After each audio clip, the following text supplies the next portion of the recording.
Como la mayoría de ustedes saben, estamos desarrollando una serie sobre la santificación. La serie grande se llama El Camino de la Santificación.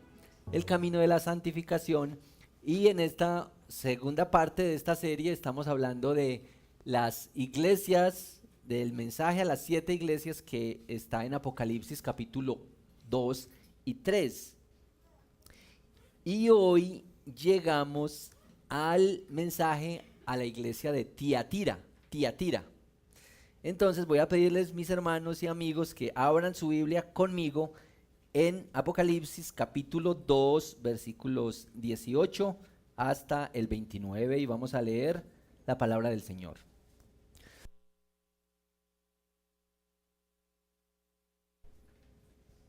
Apocalipsis 2, 18.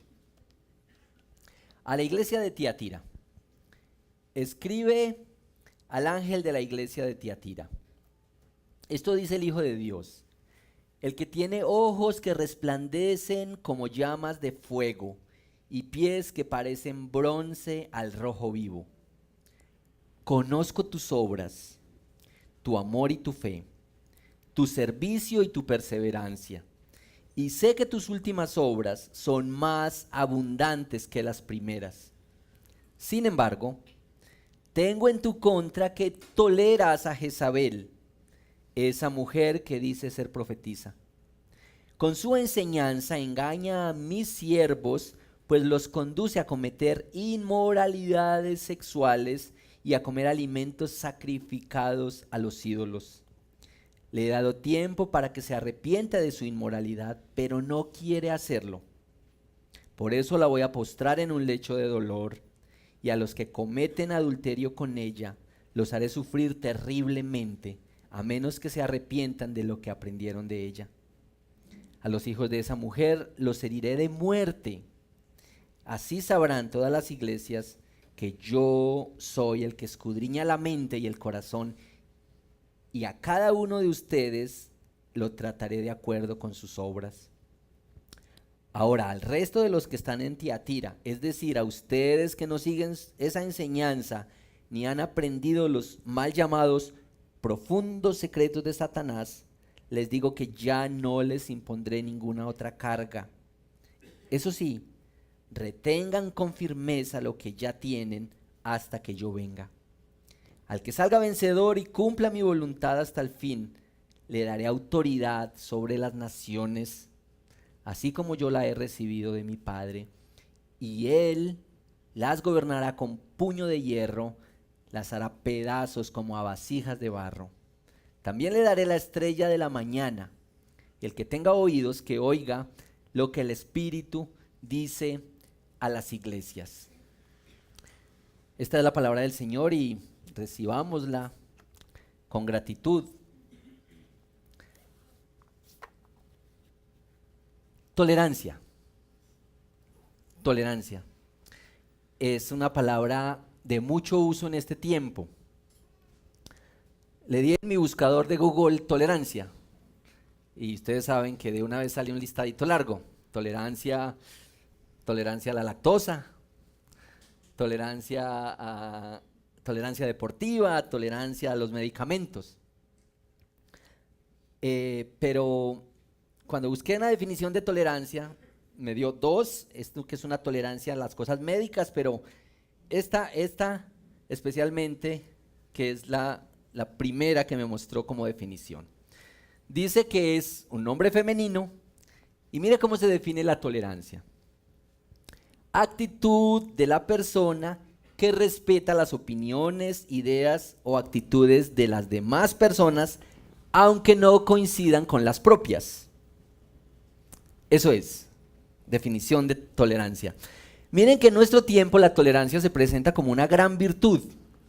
La tolerancia, ser tolerantes, respeto para todos. Como que la tolerancia es en nuestro tiempo el sello de una sociedad moderna, como que es, en resumen, la tolerancia es vivir y dejar vivir. Miren que a los cristianos a menudo se nos señala de intolerantes.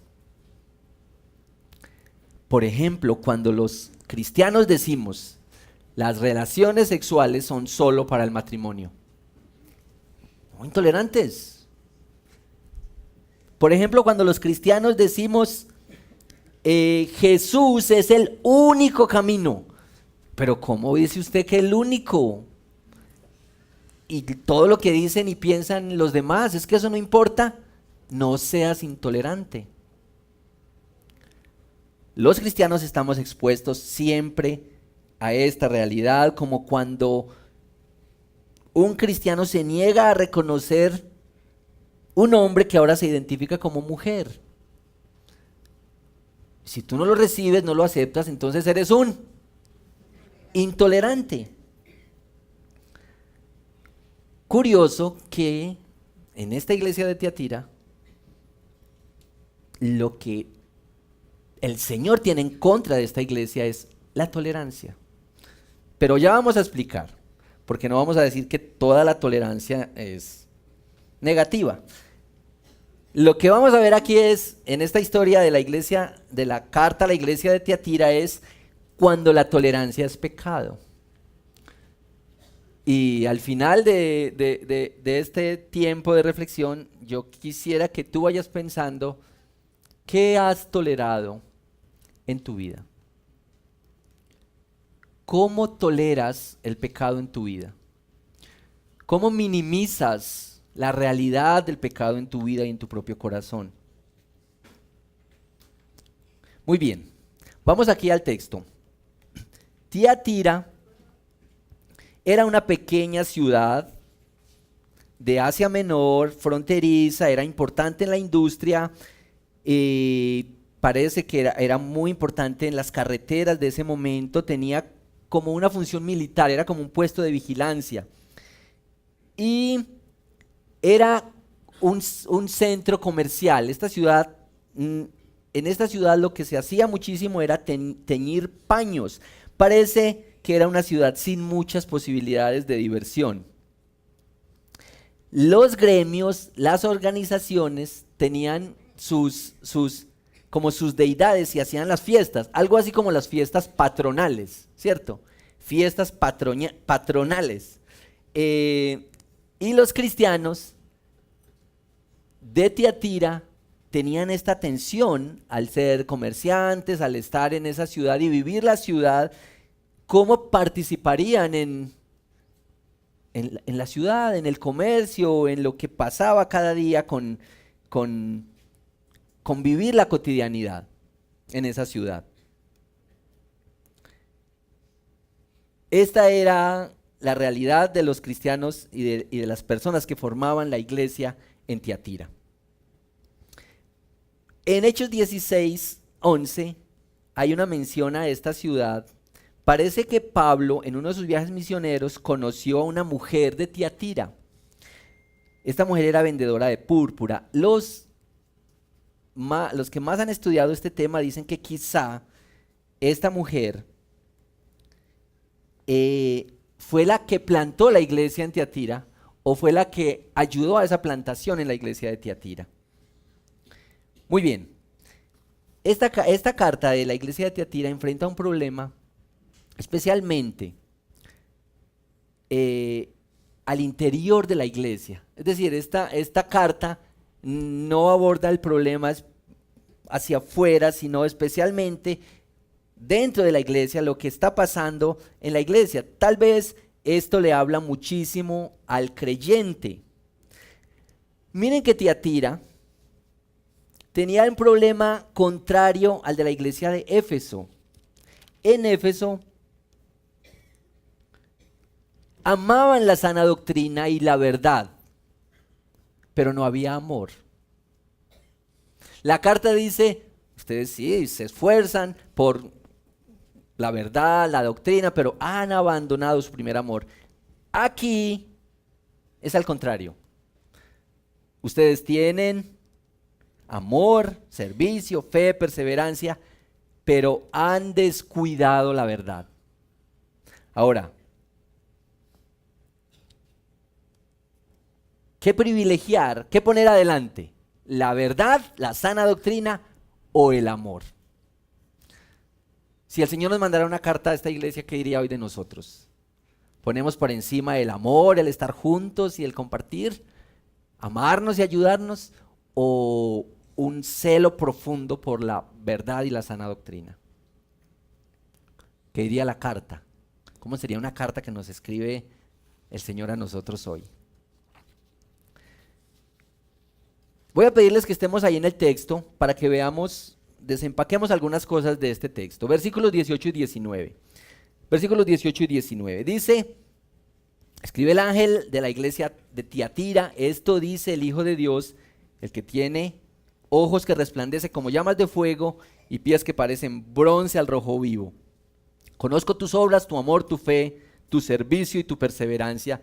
Sé que tus últimas obras son más abundantes que las primeras. Noten que en cada una de estas cartas el encabezado refleja algo del carácter de quien escribe las cartas, de quien envía las cartas. Y aquí, ¿cuáles dos cosas se destacan? Por favor, ayúdenme ustedes. ¿Qué cosas de quien escribe la carta, de quien manda esta carta, se quieren destacar aquí? Versículo 18. Esto dice el Hijo de Dios, el que tiene ojos que resplandecen como llamas de fuego y pies que parecen bronce al rojo vivo. Esto quiere decir, mire, esta carta la está escribiendo alguien que lo ve todo, que lo sabe todo, que no hay ninguna cosa oculta, secreta para él. Que a veces pensamos que Dios no se ha dado cuenta, Dios no se entera de las cosas, pero este hace un diagnóstico perfecto. Esto es una buena noticia para muchos, pero es una mala noticia para otros. Es una buena noticia para quienes tienen sufrimientos, dolores, para quienes esperan con ansias, para quienes oran y claman por una respuesta. Dios está viendo y Dios actúa. Pero también es una mala noticia para quienes juegan a la religión, para quienes tienen una vida, pecados no confesados. Mira, Dios lo ve todo, Dios lo sabe todo y Dios actúa. Mire cómo lo dice Hebreos 4:13. Hebreos 4:13. Ninguna cosa creada escapa a la vista de Dios. Todo está al descubierto, expuesto a los ojos de aquel a quien hemos de rendir cuentas. Y también Mateo relata en este encuentro de Jesús con los maestros de la ley, en Mateo 9:4, que dice, Jesús conocía sus pensamientos. Es decir, Dios no solamente ve lo que está pasando, lo que hacemos, las cosas que enfrentamos, sino que aún conoce lo profundo de nuestro ser y nuestros pensamientos. Ahora, segunda parte de estas características de quien escribe la carta, pies que parecen bronce al rojo vivo. Esto era una ciudad de comercio y tal vez había bronce. Y el escritor quiere usar una figura conocida para decir, este es firme y este aplasta. Este que escribe la carta es firme, ve y actúa. Miren que en esta iglesia entonces había, ¿qué cosas había? Conozco tus obras. ¿Qué había? Amor, fe, ¿qué más? Servicio, paciencia, perseverancia. Nosotros podríamos decir que esta era una iglesia exitosa, ¿sí o no? Era una iglesia exitosa. Parece que no era una iglesia muy grande, pero a la luz de lo que vemos aquí, si nos ponen a evaluar esta iglesia, diríamos de una, esta es una iglesia muy buena. Es más, estaban cumpliendo la gran comisión, se servían unos a otros. Y esto de que sé que tus últimas obras son más abundantes, es decir, esta iglesia ni siquiera era de esas iglesias, yo no sé si a ustedes les ha pasado, pero a veces añoramos cómo era antes. Ay, yo me acuerdo cuando la iglesia hacíamos esto, cuando teníamos estas reuniones, cuando orábamos así, y como que hay cierta añoranza por las cosas que hacíamos. Esta carta le dice, lo que estás viviendo ahora, lo que haces ahora es mejor, es más abundante que lo que había en el pasado. Entonces esta iglesia no sufría ese síntoma. Ahora, vamos ahí, versículos 20-21. Un pero. ¿Qué es? Sin embargo, versículo 20, sin embargo, tengo en tu contra que toleras a Jezabel, esa mujer que dice ser profetisa. Con su enseñanza engaña a mis siervos, pues los induce a cometer inmoralidades sexuales y a comer alimentos sacrificados a los ídolos. Le he dado tiempo para que se arrepienta de su inmoralidad, pero no quiere hacerlo. Hay un gran riesgo en tolerar el mal en la iglesia.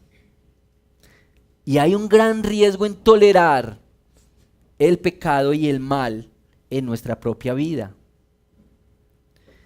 Y aquí de una vez se anuncia el juicio para el pecado que no se confiesa. Jezabel, hay como dos posibilidades para ver a Jezabel. Era alguien de influencia y con mucha autoridad en esta iglesia. Era profetisa, es decir, no es que era alguien que acababa de llegar a la iglesia, sino que era una profetisa.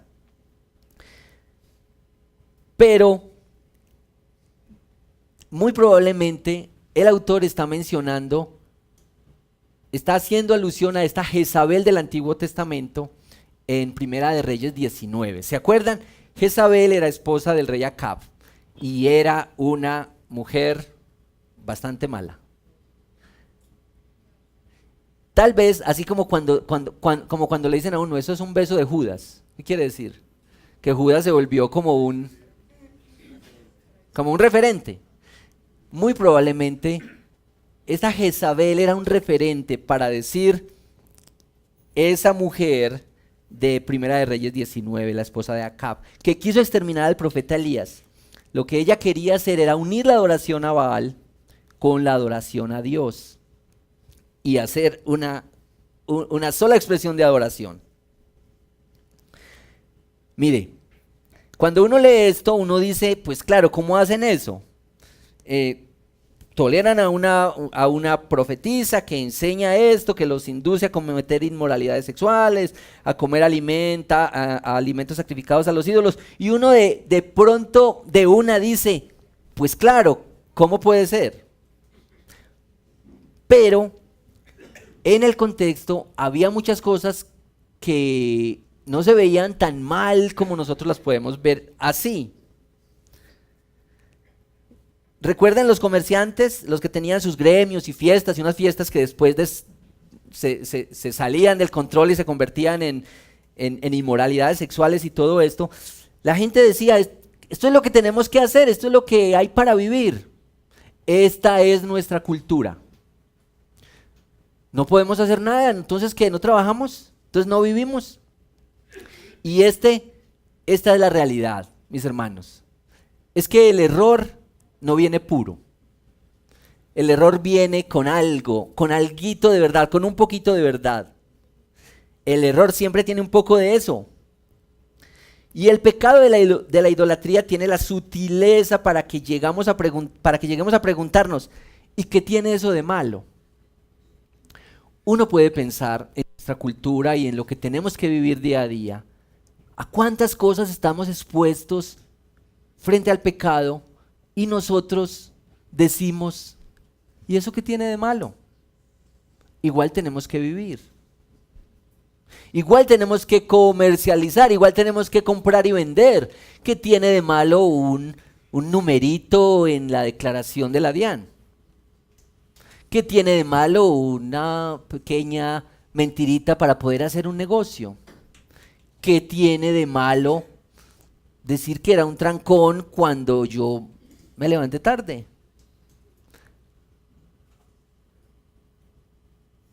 Y con cosas pequeñas se va tolerando. El error siempre viene. Y entonces decimos, no perdemos nada con hacer esto, no perdemos nada con negociar, con bajar como el estándar. Miren que lo que ofrecía a esta mujer Jezabel era un conocimiento más profundo. ¿No les parece que esto también suena muy atractivo? Un conocimiento más profundo. Y hay gente que ofrece bastantes alternativas para un conocimiento, un nuevo conocimiento. Este nuevo libro, 5 cosas para que seas feliz. 5 enseñanzas, 5 verdades de lo más profundo, lo nuevo, lo que salió. Y la gente va detrás de nuevas cosas y de nuevos conocimientos. Miren, hermanos y hermanas, Dios abomina la idolatría. Y la idolatría hoy es sofisticada. Porque el diablo usa la sofisticación para ponerle un poco de elegancia a los ídolos. Se llega a hacer cosas extremas en este tiempo, a sacrificar las cosas fundamentales. Se llegan a sacrificar por dinero, por placer, por pasar bien, y se llega a negociar todo lo que el Señor nos ha provisto y lo que el Señor nos ha regalado. Esto de la perspectiva de la cultura es muy importante, porque para la gente de Tiatira esas eran las reuniones de negocios. Esas eran las reuniones de negocios. Y lo que Dios dice, inmoralidad, la gente no lo veía así. La gente no lo veía mal, porque la cultura tiende a minimizar el pecado. La cultura tiende a minimizar el pecado. Hoy nos dicen, por ejemplo, se aprueba el aborto porque las mujeres tienen derecho.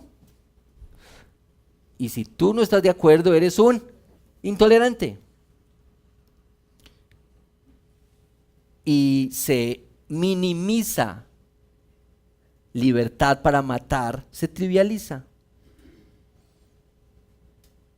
No se enseña la abstinencia porque hay idolatría al placer. ¿Quién quiere enseñar abstinencia sexual y esperar hasta el matrimonio o ser fiel a tu esposa si lo que se idolatra es el placer? Sentirse bien y estar cómodo, y si no me respetas eso, eres un intolerante. Hay gran influencia cultural y se llega a tolerar ciertas cosas hasta que llegamos a decir, no es tan grave, no es tan grave. En el versículo 21, dice, versículo 21, le he dado tiempo para que se arrepienta de su inmoralidad, pero no quiere hacerlo. Arrepentimiento. Miren que el Señor da tiempo. Miren que el Señor llama al arrepentimiento, porque el arrepentimiento es una evidencia de haber nacido de nuevo. Nosotros a veces pensamos muy equivocadamente que el arrepentimiento es una vez en nuestra vida, que fue cuando naciste de nuevo hace 35 años. Pero nosotros sabemos por el Evangelio que el arrepentimiento es cada día, que tú deberías arrepentirte hoy y deberías arrepentirte mañana como una expresión de que has nacido de nuevo. No es mecánico,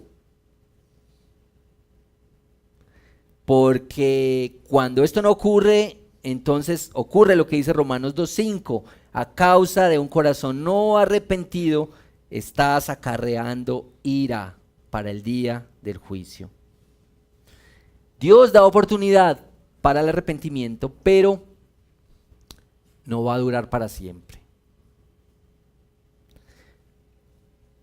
Versículos 22 al 25, por favor. Ustedes que están leyendo ahí conmigo en su Biblia, por favor, versículos 22 al 25. Esto es lo que dice que va a hacer. El Señor dice que va a hacer esto. La voy a postrar en un lecho de dolor.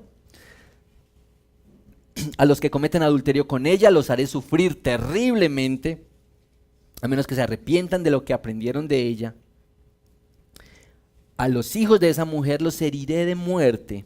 Así sabrán todas las iglesias que yo soy el que escudriña la mente y el corazón.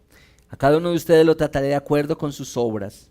Ahora, al resto de los que están en Tiatira, es decir, a ustedes que no siguen esa enseñanza, ni han aprendido los mal llamados profundos secretos de Satanás, les digo que ya no les impondré ninguna otra carga. Eso sí, retengan con firmeza lo que ya tienen hasta que yo venga. Este tratamiento, si no se arrepiente. Este juicio que el Señor hace nos deja ver que es en serio, que es grave, que es en serio tolerar el pecado, que hay mucho problema en tolerar el pecado. Y ya que el juicio del Señor es tan serio, nosotros, hermanos y amigos, deberíamos vivir en arrepentimiento. Deberíamos vivir en arrepentimiento. Dice, la voy a postrar en la cama. Esto es tremendo. Mientras haya tiempo es necesario arrepentirse. Miren que esta sentencia que pone Jesús dice que sabrán que escudriño la mente y los corazones. Todas las iglesias, los demás sabrán. Y el juicio del Señor tiene estas 4 características. El juicio de Dios es severo. El juicio de Dios es severo. Los profetas en el Antiguo Testamento mostraron la relación de Dios con su iglesia como un pacto matrimonial, y la infidelidad de su iglesia la compararon como prostitución y adulterio. Esto es serio, esto es serio. El juicio de Dios es riguroso. Dice que no solamente a ella, sino a los demás. El juicio de Dios es justo, a cada uno según sus obras. Y recuerden que estos son los ojos que lo ven todo. Y el juicio de Dios muestra su poder. Así sabrán todos que yo soy el Señor, que escudriño la mente y el corazón. Mis amigos y hermanos, tú deberías saber que Dios te conoce muy bien y que Dios me conoce muy bien a mí y que ante Él no podemos ocultar nada. Nada se le esconde porque Él es soberano y está presente en todo. Y yo quisiera rogarte con todo el corazón, hermano y hermana, no juguemos a la iglesia. Vengamos confiados delante del Señor en arrepentimiento y en fe. No toleremos el pecado. Tal vez tú te crees muy buena persona. Tal vez tú eres de los que dice, yo no le hago mal a nadie, yo no mato una mosca. Puedes estar seguro de esto. Tú eres un pecador y necesitas el Salvador. Y tal vez nuestra actitud de minimizar el pecado y de creernos buenas personas, lo que oculta es nuestra tolerancia al mal y al pecado. Mira, Dios ama a la iglesia. Dios ama a la iglesia y hará lo que sea por la iglesia. Dios ama a la iglesia. Y miren que un padre tiene celo y hace cosas por sus hijos para proteger a sus hijos. ¿Cuánto Dios hará para proteger su iglesia? Para santificar la iglesia, como estamos viendo. A veces esta santificación, dice el pastor Diego, a veces es con pincel y a veces es con cincel. Pero Dios está santificándonos. Los 3 últimos versículos dice 26 hacia adelante, el que salga vencedor y cumpla mi voluntad hasta el fin, le daré autoridad sobre las naciones, así como yo la he recibido de mi Padre, y él las gobernará con puño de hierro, las hará pedazos como a vasijas de barro. También le daré la estrella de la mañana.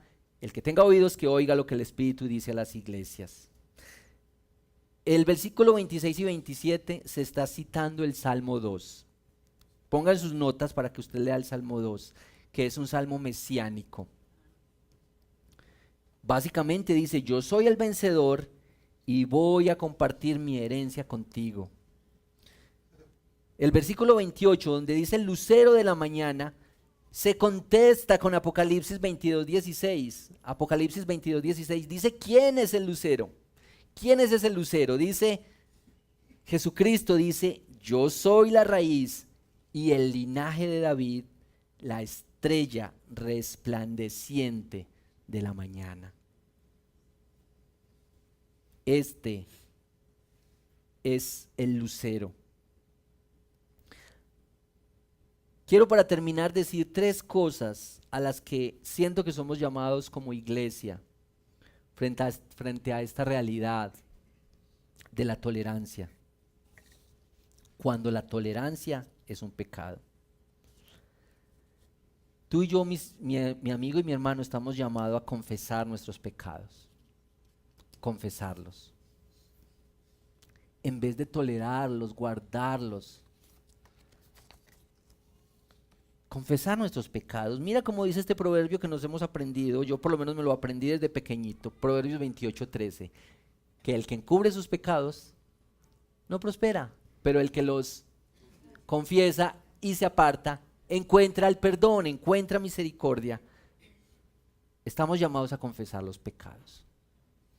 No importa si tu pecado es escandaloso, cuéntale a alguien que te ayude a ver el evangelio en esa realidad. Segunda cosa, bueno, los 3 son por la C, confesar. Segunda cosa, tú y yo debemos creer en la disciplina del Señor. La disciplina es muy variada y la disciplina, ya hemos dicho, no tiene ese elemento negativo solamente. La disciplina es una cosa positiva. La disciplina del Señor, la disciplina que se provee en la iglesia como un recurso de la gracia del Señor. Miren que cuando David estaba perdido en su pecado, pensando que nadie lo había visto, que todo estaba oculto, que eso quedó tapado, el Señor le mandó un plan de rescate con el profeta. Y le dijo, tú eres ese hombre. ¿Qué es más gracia que el Señor ponga a la luz tu pecado? Eso es un plan de rescate que el Señor tiene para nosotros. Hebreos 12:11. Ciertamente ninguna disciplina en el momento de recibirla parece agradable, sino más bien penosa. Sin embargo, después produce una cosecha de justicia y paz para quienes han sido entrenados en ella.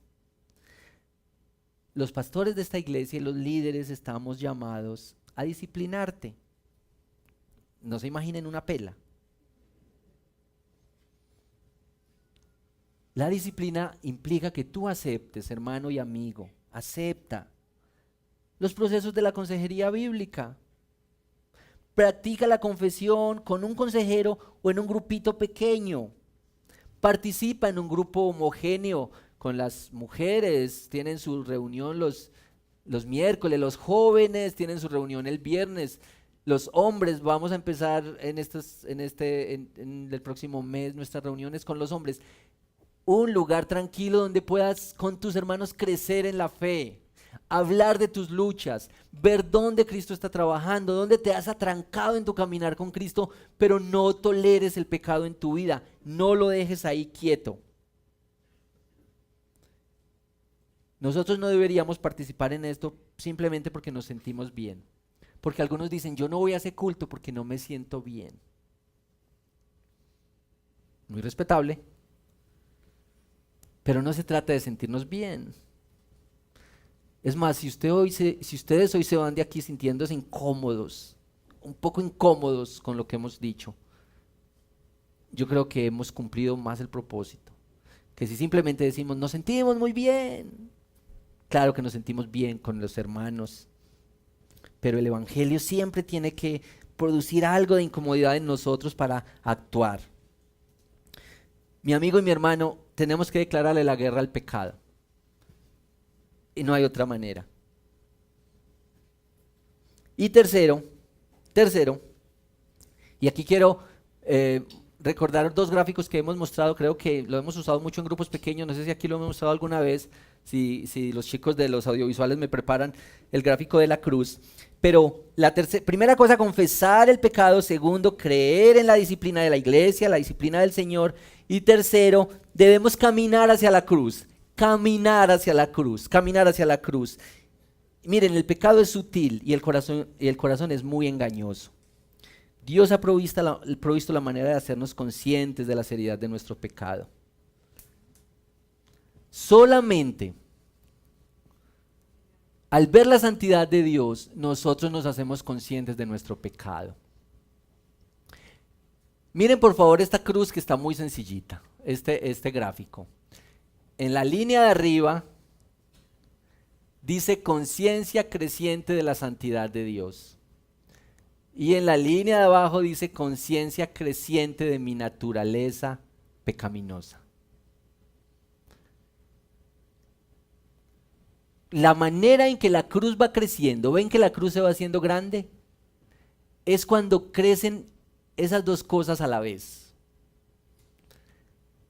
Tú y yo necesitamos una mayor conciencia de quién es Dios, cómo es Dios, qué ha hecho Dios, cómo es su obra, qué ha entregado por ti y por mí. Y en la medida en que crecemos en esta conciencia de nuestra santidad de Dios, a la vez usted y yo nos vemos más pecadores. A la vez se nos quitan los argumentos de es muy pequeñito lo que yo hago, es muy poquito mi pecado. Esta es la realidad. Cuando somos más conscientes de la santidad de Dios, a la vez nos hacemos más conscientes de la seriedad de nuestro pecado. Pero ojo, puede ser que tú te justificas a ti mismo, que crees que es muy pequeñito lo que haces, entonces haces pequeña la cruz. Porque si yo soy muy buena gente, no necesito a Cristo. Si yo puedo hacer las cosas por mí mismo, yo no necesito a Cristo. ¿Tenemos el otro gráfico? Daniel, ¿puedes ponerme el otro gráfico? Miren la cruz estable. Entonces usted dice, no, yo camino, yo voy a la iglesia y sí, hasta doy los diezmos y todo, y muy bonito, y cuando hacen reuniones en mi casa yo oro.